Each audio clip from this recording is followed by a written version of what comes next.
thank you to the masses who have just come at us on social media, on Twitter. They need the dynamic duo back together. Over and over again. I had to mute some of you. You were some of you were annoying me, but I'm glad that we're back. We're doing this. We're going to keep this thing rocking and rolling. Back and better than ever. Bets and consequences. Bets and consequences. And should we remind the people how the last couple have gone? Yeah. Well, if you didn't see in the little intro, which you should have seen in the intro, I've lost every one of them so far. And it's okay. So I have taken a pie to the face. I have had to eat 2 packets of mayonnaise. I have also had to go ahead and the chip of death. And here's the thing. I read further about this, and I talked to Stormy about this afterwards, is they actually make the chip worse they reformulate the chip and make it worse like every year. So if you go to buy them, it'll show like the year next to the chip. So it'll say like blah, blah, blah chip 2022 version or 2021 version or something. It's because it gets worse every year. They try to make it worse, and it was worse on me. Days of recovery, and that is not hyperbole, like full on days of recovery. I didn't want to eat for at least 24 hours after that, but it's okay because I'm not losing this one. This one is going to be fun. We had several different ones. Listen, we're going to get to a bunch of different consequences somewhere along the way. And somewhere along the way, I will have to do the chip. That has been determined. Yes. But this is our first YouTube first you have to version. Lose. First you have to lose. That's like that true. would be one thing. First you have to lose. So try and lose. How about it? That would be great. No promises. No, I'm just kidding. But like eventually I'm going to lose, whether it's this week, next week, whenever it is, it's going to happen. And I will do the chip eventually. I'm just going to put it off for a little while because, as you should. I think we need to like break the seal first of me losing before we make me do the ultimate consequence. So this week's consequence, and what we're doing here for this edition of Bets and Consequences, is round 1 bets of the NCAA tournament. So it's still the same concept that we did with football, where they're DraftKings one-click bets. We have $500 fictional dollars. We can distribute it however we see fit in $50 increments and go from there. But these are exclusively just for first-round NCAA tournament bets, with the games tipping off on Thursday. So the consequence. It is. Listen, we want to do an embarrassment this because listen, the one for me last time, that was it was pain. Painful. That was pain. And we decided, you know what? No, let's do an embarrassment one. And guess what we're going to do, guys? We're going to, right here on this very desk, someone's gonna climb up on this puppy, and we're gonna have all different camera angles. It's gonna be hilarious. Someone's going to have to peel a banana with their feet. And we're going. How did you guys even come up with this? We established that there's no practicing at home. Although you said you might practice. I said no promises, okay? Because if I lose, I don't want the peeling of the banana to last too long, okay? I don't want you to be efficient at it. The whole thing is it's supposed to be funny if you were to lose. I promise you guys that I will not practice at home, so it'll just be absolutely ridiculous me trying to do this. Do you know the other problem that I have with this is I'm trying to figure out, I did try to think strategy through, and like, are you trying to grip the banana with one foot while peeling it with the other, or are you just trying to rip it open with the 2 feet? See, there are things that have already started. The wheels have been spinning. I guess that happens when you lose the first 3. You already start thinking about losing. Ahead of you already start thinking about losing the last one. So there's that. Yeah. Okay, well, let's get into the bets. Yeah. What the people want. Okay, yours. I see mine already in the window, so I guess that's where we're gonna start. I love Furman to start here in this thing. And so I'm going with the plus 5.5, $50. Virginia really struggled down the stretch. I think that they're overseeded. Yes, we all know that pack line D can be dangerous, but Furman is so motivated. They're such a good shooting team. They came up last year a buzzer beater short in the SoCon tournament from making the dance, and now they have these 5th-year seniors, Bothwell, Slauson. They're going to get after it. So I love taking the points with Virginia. What I don't love is that they have been a very trendy pick, so that gives me a little bit of anxiety here. Are you ready for my big money bet, though? I'm okay for you to cover this one. I would like Virginia to still win. If you guys remember from when we were doing a show together, I got some money on Virginia futures a long time ago, and I'm not very confident in that. But listen, hey, maybe we just need them to catch fire. They fell off the rails. Is that still your only future bet, by the way? I have Duke. Oh, that's a good one. But that's another trendy one down the stretch, but they've been playing so well. I really put a lot of value on how teams have played the last month or so coming into the tournament. I did as well. And Duke's been fantastic. 9 straight wins coming into this thing. Yeah, and the ACC I did as title. well. So. Oh, this one scares me. Okay. 150 bones on the College of Charleston's team total under 68.5, minus 115. Yes, they are a higher scoring team by nature and poor defensively. So I see why the attraction in general, because this is a two-parter. You see, I have the game as an alternate under as well. I see the attraction on taking an over in a game like this. But here's the thing. While College of Charleston had a fantastic regular season, they are 31-3 on the year. They were a very trendy pick as a 12 to upset the 5, because we all know one of those happens like every single year. They have not seen a defense in the Colonial anything freaking close to what San Diego State is going to bring. Even their strengths offensively are San Diego strengths defensively. So everything that they think they're good at, they think they're good at shooting the 3. They're one of the top teams in the nation in terms of attempts from 3-point range. San Diego State is top 10 in defending the 3, and they're really freaking good at it against stronger competition throughout the course of their regular season. Same thing with rebounding. College of Charleston thinks they're a good rebounding team. Well, good luck against the San Diego State team that is really dominant against the boards. So I just thought of something as you were talking right there. What's that? Maybe one of the punishments in the future, would you even agree to this, is if you were to lose, you couldn't wear a turtleneck for 2 weeks? Is that even a thing that you could do? Could you not wear a turtleneck for 2 weeks? What about a month? A month is out of the question, right? You wouldn't agree to that. A month is out of the question. You would not agree to that one at all. It's out of the question. Could you go without a turtle for 2 weeks? Woo! Something to think about. I'll add it to the list. I'm going to add it to the list. That would be a Girl really loves her good turtles. punishment, actually. Girl loves her turtles. I'm like, can we talk about this Girl for a loves her second? turtles. I'm just saying. in my long sleeve, comfy, cozy, and you're like, no, this is t-shirt weather, girl. What's wrong with you? I love it. That I is love a it. good thought. Yeah. Ugh. Yeah, seriously, 2 weeks without turtles. I mean, it sounds great. The headline is great. 2 weeks without turtles. I dare you to go through VSiN clips and find more than 2 days in a row without me in one. Love it. Let's do it. Okay. So that's my San Diego State angle. I just think that their defense is going to overtake Charleston in a lot of ways here. So their team total under and the alt under 140 for the game. The regular under is about 140.5. 141.5, 142 I've seen out there. So a plus money price on that one for $50.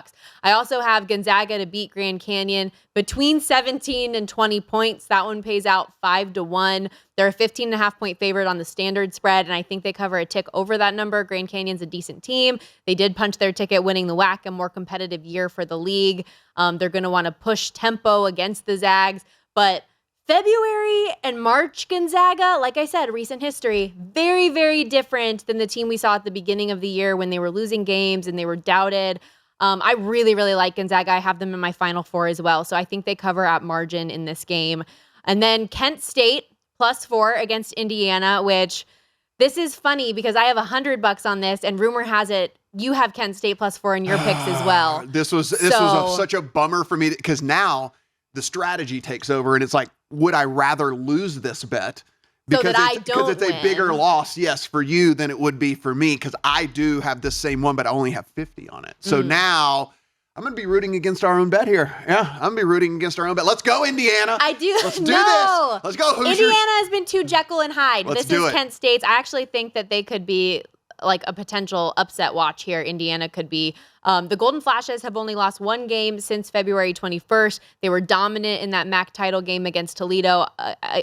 We're coming back to a lot of the same consensus here that like recent form matters. They were a team that even early in the season, though, they did have close games against Houston and against Gonzaga. So I just think that they're better than people realize for a mid-major program. So +4 against Indiana. And then my last one is a halftime, full-time bet in Texas A&M and Penn State. This was got wacky. So yeah, this was. You got wild. There's not a lot of super creative markets that you can do for this other than like first to 10s and first to 20s, and you can parlay those, but that's not a single click bet. So this is one I got creative with, where I have Texas A&M to have a first half lead. I think they get off to a hot start in this, but it's going to be anybody's game come the final couple minutes here. So I have Penn State getting the upset at the end of regulation, pays out +550.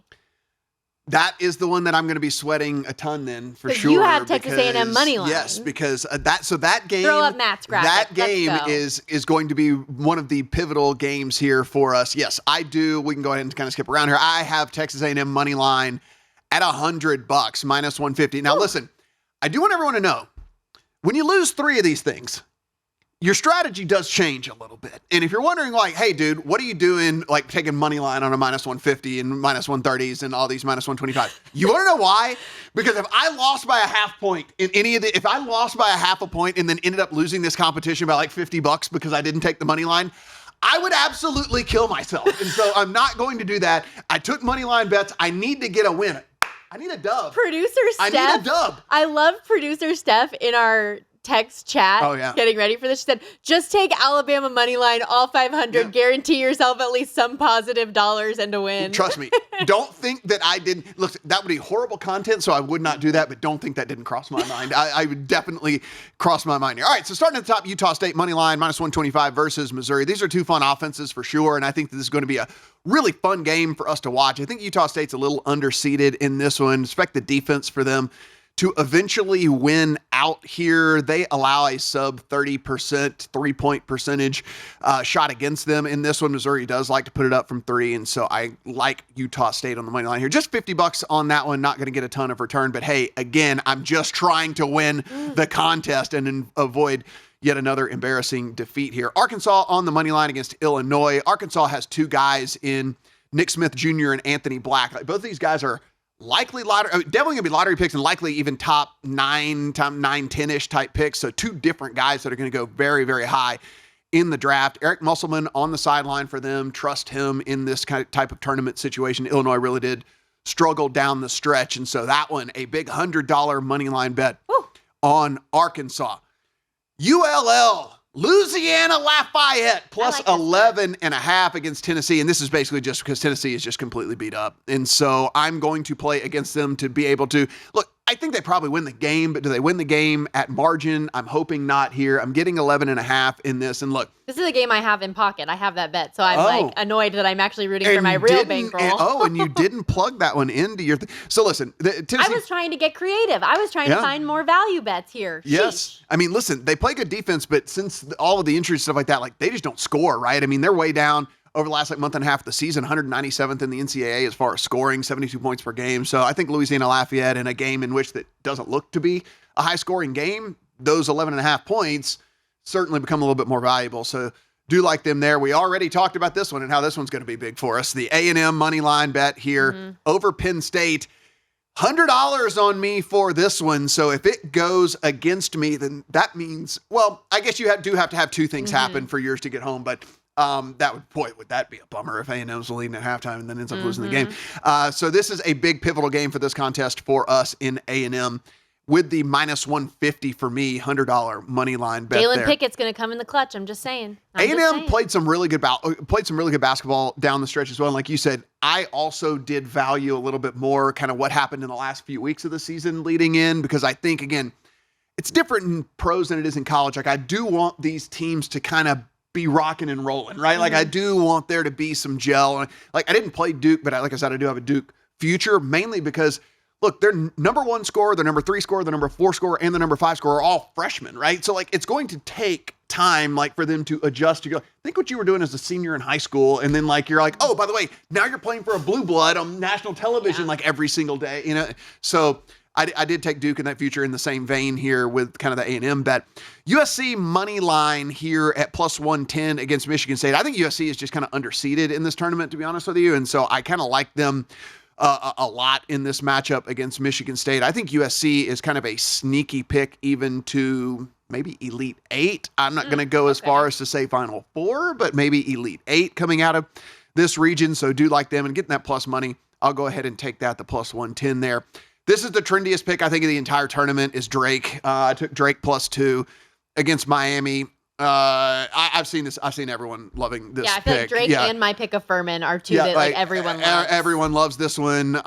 It's one of those things you look at Drake, and again, like if we talk about recency, and if you go to a lot of these advanced analytics sites, like they have Drake as one of the 15 best teams in the country, if not the top 10 best teams in the country over the last month and a half of the season. And so they've been playing at a much, much higher level. Now, Miami outside of the top 130 in defensive efficiency. So that is one thing where a Drake squad that has a lot of upperclassmen, which you just don't see a ton of in basketball as it is anyway. So you're getting these guys that have a lot of experience, have been on the court a ton against a team that doesn't play very good defense.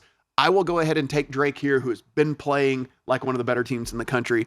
Only put $50 on that one, mainly because I didn't want to be like hating myself that me and the whole rest of the world got it wrong. I'm like, you know what? It only cost me $50 when it all comes down to it. St. Mary's $50 -4 here over VCU.